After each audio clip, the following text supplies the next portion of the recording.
Hai semuanya, jumpa lagi di channel Indira's Kitchen. Di video kali ini aku akan berbagi resep kari pap berlapis dengan isian pisang coklat yang lumer. Ini cocok untuk ide jualan atau isian snack box. Bagi yang mau tahu resep lengkapnya, yuk langsung saja tonton videonya sampai habis.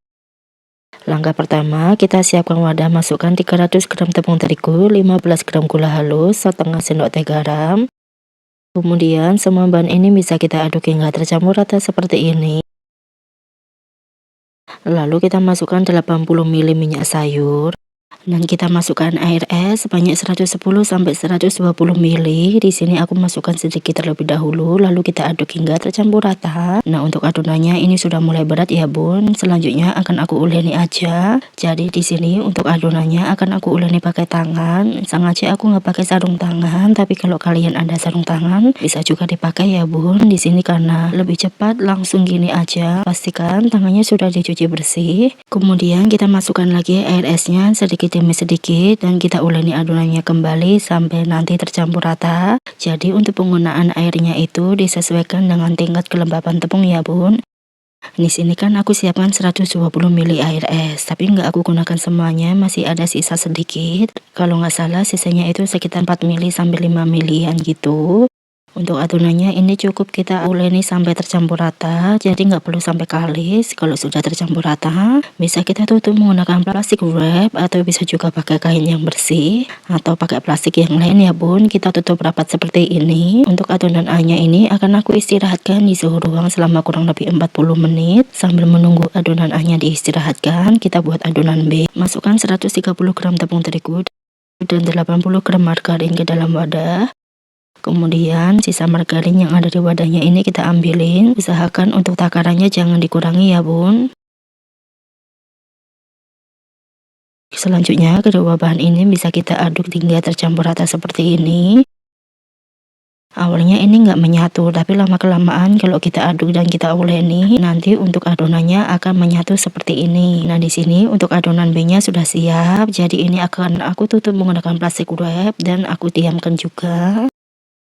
Balik lagi ke adonan A yang sudah kita diamkan selama 40 menit. Ini kita buka plastiknya. Kemudian untuk adonan A ini akan aku bagi menjadi 10 bagian dengan berat masing-masing itu sama. Berat per bagian adonannya ini ada 48 gram ya bun. Jadi setelah kita timbang akan kita bentuk bulat seperti ini. Untuk membentuknya itu asal aja, nggak perlu sampai bulat rapi kayak kita bikin adonan donat. Jadi ini kita bentuk bulat asal. Kalau sudah kita sisihkan, nah ini setelah aku bagi menjadi 10 bagian dengan berat sama, kita akan tutup adonan A-nya. Kemudian kita balik ke adonan B yang sudah kita istirahatkan tadi. Dan untuk adonan B-nya ini juga akan aku bagi menjadi 10 bagian. Untuk beratnya juga usahakan sama, bisa kalian timbang atau bisa juga dikira-kira. Maaf banget, ini aku lupa beratnya itu berapa. Kemudian akan kita bentuk bulat seperti ini. Ini nggak perlu sampai rapih banget.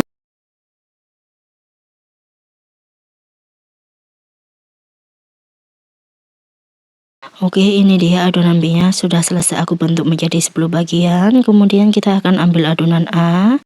Dan untuk sisa adonannya akan aku tutup pakai kain supaya tidak mudah kering. Kita letakkan adonan A ke alas kerja dan kita balik. Bagian yang nggak rata akan kita letakkan di atas. Dan kita akan gilas seperti ini ya bun. Karena nggak ada rolling pin, jadi aku pakai bantuan gelas plastik. Dan untuk bagian tengahnya itu harus lebih tebal daripada bagian pinggir. Kemudian akan kita isi dengan adonan B dan kita bungkus bulat seperti ini. Usahakan untuk membungkusnya itu rapi, jadi adonan B-nya itu tertutup rapat dan tidak keluar. Dari satu resep ini aku hasilkan 10 biji dan ini kita tutup menggunakan kain supaya tidak mudah kering. Kemudian kita akan ambil satu buah adonan yang kita buat pertama kali dan kita akan letakkan di alas kerja. Nah, untuk adonannya ini akan aku gilas ya bun. Untuk menggilasnya jangan sampai si adonan B yang ada di dalamnya itu keluar. Jadi nggak perlu yang sampai tipis-tipis banget. Kita gilas seperti ini. Kemudian akan kita gulung menyerong aja seperti di video. Setelah kita gulung, kemudian akan kita gilas kembali dengan bentuk memanjang dan agak dilebarin sedikit ya. Jangan sampai sobek. Jangan sampai juga adonan B-nya nanti keluar, dan ini akan kita gulung kembali seperti di video. Setelah kita gulung, akan aku potong menjadi 3 bagian, usahakan besarnya itu sama. Nah, ini setelah aku potong menjadi 3 bagian, kita lakukan sampai selesai. Dari satu resep aku dapat 30 potongan. Kemudian kita akan ambil 2 potongan terlebih dahulu dan kita letakkan di alas kerja seperti ini. Untuk satunya aku sisihkan dulu. Kemudian satu potongannya ini akan aku gilas. Usahakan juga jangan terlalu tipis, takutnya nanti sobek ya bun. Setelah digilas bisa kita sisihkan terlebih dahulu. Kemudian yang satunya juga akan aku gilas ya bun. Untuk menggilasnya ini bagian pinggirannya itu agak lebih tipis dibandingkan dengan bagian tengah. Jadi yang di tengah itu sedikit lebih tebal. Kemudian kita akan isi dengan potongan pisang dan juga di sini aku ada DCC. Untuk isiannya itu opsional aja ya bun, nanti bisa disesuaikan. Kemudian akan aku tutup dengan adonan satunya tadi sambil agak ditekan dan juga dirapatkan ya bun. Untuk cara lengkapnya kalian bisa lihat aja di video, ini mudah banget kok. Bagian pinggirannya kita rapatkan dan kita akan pilin seperti ini kayak kita buat pastel pada umumnya. Ini maaf banget kalau kurang rapi karena aku juga masih pemula banget ya bun, jadi belum yang expert gitu. Nah, ini setelah aku bentuk kita sisihkan. Misal kalau nggak ada DCC, kalian bisa juga isiannya diganti dengan meses atau dengan keju juga boleh. Tapi kalau aku pribadi lebih suka kalau isiannya itu coklat ya bun. Bisa meses atau bisa juga DCC atau milk coklat juga boleh. Untuk caranya masih sama kayak tadi, jadi ini akan aku bentuk pastel bulat gitu. Bagian pinggirannya akan kita pilin seperti ini.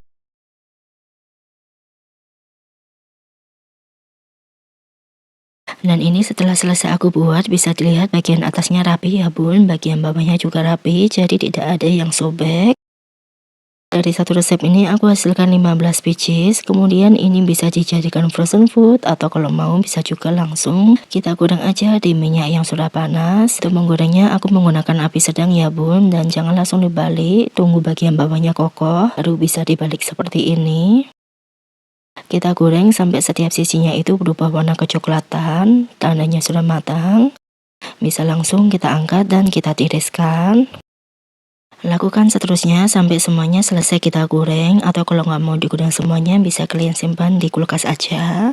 Dan ini dia setelah selesai aku goreng, tapi ini nggak semuanya yang aku goreng ya bun. Ini bisa banget kalau mau dijadikan ide jualan, tinggal dikemas menggunakan kertas roti dan juga plastik OPP. Di sini aku menggunakan plastik ukuran 8 x 10 cm.